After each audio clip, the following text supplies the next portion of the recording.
आगे बढ़ते हुए बात एक बार फिर से मोदी फैक्टर की करेंगे, उस विजय मंत्र की बात करेंगे जिसको लेकर इस वक्त प्रधानमंत्री मोदी अलग अलग राज्यों में चुनाव प्रचार करते हुए देखे जा रहे हैं। तो लग रहा है ना कि अब 2024 का चुनाव गर्म होने लगा है। सियासत के तराजू में धर्म हावी होने लगा है। गली गली शोर है, 80 बनाम 20 वाली लड़ाई का जोर है। दरअसल प्रधानमंत्री मोदी ने मंगलसूत्र को लेकर एक बयान दिया था। पीएम ने कहा था कि विपक्ष सत्ता में आया तो मां बहनों के मंगलसूत्र लेकर मुसलमानों में बांट दिया जाएगा। इस बयान के बाद विपक्ष हमलावर हो गया और इस शोर के बीच यूपी के सीएम ने शरिया कानून से देश चलाने वाला तीर भी चला दिया। कुल मिलाकर 24 के लोकसभा चुनाव में हिंदू मुसलमान का मुद्दा हावी हो चुका है।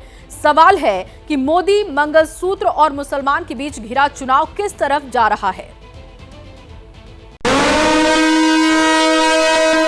ये कांग्रेस का मैनिफेस्टो कह रहा है कि वो माताओं बहनों का सोने का हिसाब करेंगे, उसकी जड़ती करेंगे, जानकारी लेंगे और फिर उस संपत्ति को बांट देंगे और उनको बांटेंगे जिनको मनमोहन सिंह जी की सरकार ने कहा था कि संपत्ति पर पहला अधिकार मुसलमानों का है।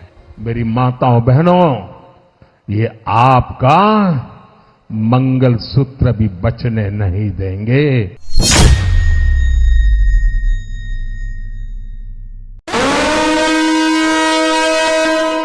कांग्रेस के शहजादे का कहना है कि उनकी सरकार आई, जांच कराएंगे।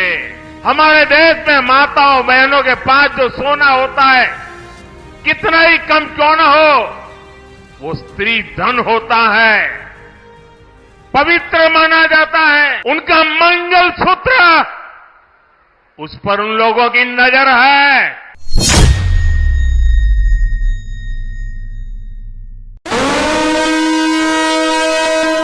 मैंने सत्य रखा देश के सामने। कांग्रेस आपकी संपत्ति छीनकर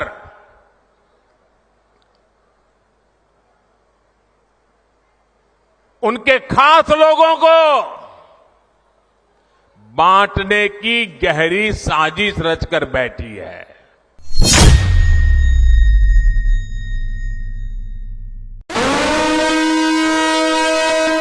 रविवार, सोमवार और मंगलवार लगातार 3 दिन तक प्रधानमंत्री मोदी ने अपनी चुनावी रैलियों में मंगलसूत्र के जरिए कांग्रेस पर अटैक किया है। ये 3 बयान बता रहे हैं कि कैसे पहले चरण के चुनाव के बाद अचानक मंगलसूत्र की एंट्री हो गई है। 2-3 दिन पहले मैंने कांग्रेस की इस वोट बैंक की राजनीति, तुष्टीकरण की राजनीति का पर्दाफाश किया था।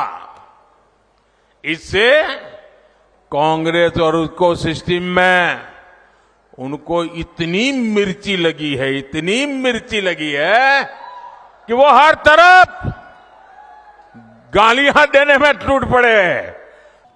क्या कहा भारत के प्रधानमंत्री ने कि हम बच्चे ज्यादा पैदा करते हैं, हम घुसपैठी हैं। नरेंद्र मोदी ने कहा कि दौलत लेकर हमको बांट दी जाएगी। मोदी ने कहा हमारी हिंदू बहनों को, मोदी ने झूठ कहा कि तुम्हारा मंगलसूत्र छीन लिया जाएगा। नरेंद्र मोदी, तुम दुनिया के सबसे बड़े झूठे हो।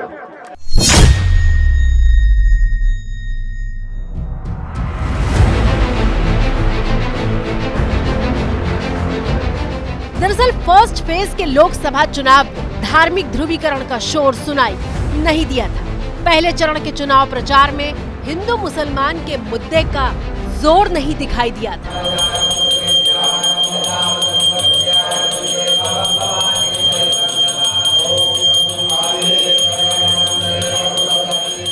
लेकिन जैसे ही पहले चरण का चुनाव खत्म हुआ, अचानक हर तरफ हिंदू और मुसलमान वाला शोर सुनाई देने लगा है।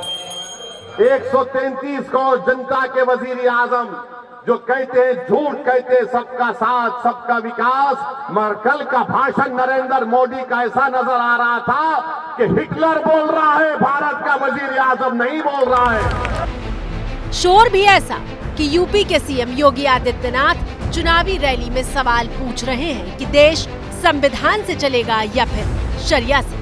आज कांग्रेस का जो घोषणा पत्र है उसको आप देखेंगे, क्या कहते हैं? कहते हैं देश हमारे अगर सरकार बनी तो हम शरिया कानून लागू कर देंगे। आप बताओ, ये देश बाबा साहब भीमराव अम्बेडकर के द्वारा बनाए गए संविधान से चलेगा या किसी शरीयत से चलेगा? भारत संविधान से चलेगा। बाबा साहब भीमराव अम्बेडकर के द्वारा बनाए गए संविधान से भारत चलेगा।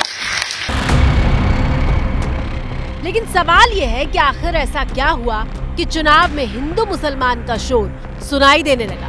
पहले फेज में धर्म मुद्दा नहीं बना था, तो फिर पहले फेज के बाद मंगलसूत्र की एंट्री क्यों हुई?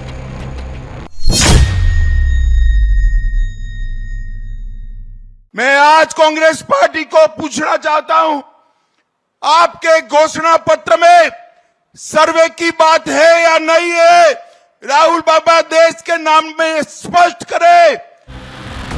पहले फेज के चुनाव के बाद हिंदू मुसलमान के मुद्दे ने जोर क्यों पकड़ा, हमने इस बात की पड़ताल की तो एक बात ये निकलकर सामने आई कि शुक्रवार को जब पहले चरण का मतदान हुआ तो बीजेपी जिन इलाकों में मजबूत मानी जा रही थी, ऐसी कुछ सीटों पर वोटिंग पिछले चुनावों की तुलना में कम हुई।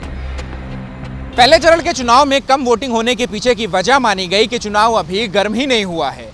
चुनाव में कोई मुद्दा बड़ा नहीं बन पाया, इसलिए लोग घरों से निकलकर वोट नहीं दे रहे हैं। लेकिन शुक्रवार को चुनाव खत्म होने के बाद शनिवार को रणनीति बनी और रविवार को राजस्थान के बांसवाड़ा की रैली में पीएम मोदी का ये बयान पूरे चुनाव की सबसे बड़ी सुर्खियां बन गया। जो गोल्ड है बहनों का और जो संपत्ति है, ये सबको समान रूप से वितरित कर दी जाएगी। इसका मतलब ये संपत्ति इकट्ठी करके किसको बांटेंगे? जिनके ज्यादा बच्चे हैं उनको बांटेंगे। प्रधानमंत्री मोदी मंगलसूत्र और हिंदुओं की संपत्ति पर अटैक के पीछे कांग्रेस के घोषणा पत्र में लिखी बातों का हवाला दे रहे हैं।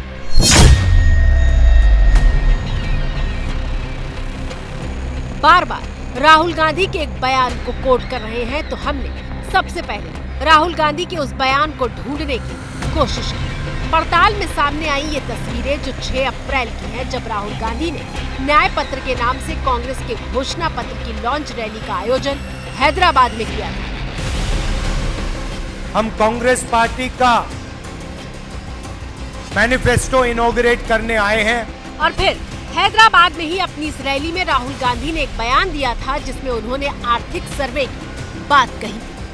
हमने वायदा किया है कि जैसे ही हमारी सरकार आएगी, जो हमने तेलंगाना में किया, जाति जनगणना को हम पूरे देश में इंप्लीमेंट कर देंगे। इसके बाद हम फाइनेंशियल और इंस्टीट्यूशनल सर्वे करेंगे। ये पता लगाएंगे किसके हाथों में है, कौन से वर्ग के हाथ में है।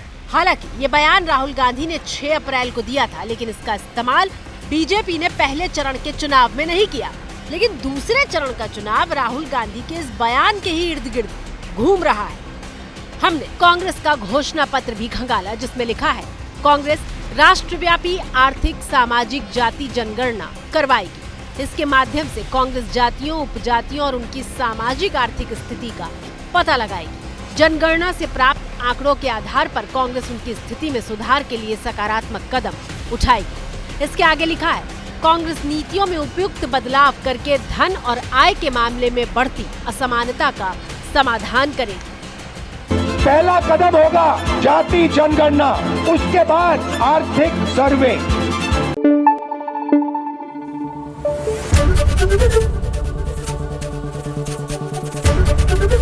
एबीपी न्यूज आपको रखे आगे।